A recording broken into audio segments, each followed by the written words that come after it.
क्या तुम अभी भी जयलान की वजह से गुस्सा हो? हाँ, पहले थी।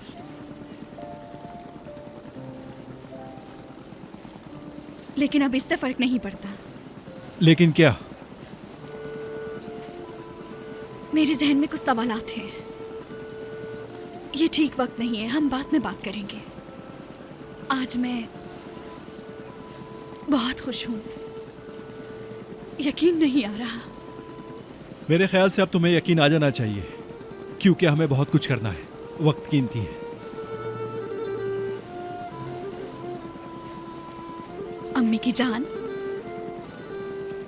तुमने किसी को बताया तो नहीं कि जिलान तुम्हारी बहन है?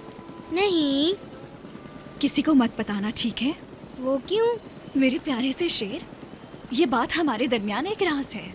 ये शेर जानता है कि एक राज कैसे रखते हैं, और ये शेर किसी को कुछ नहीं बताएगा।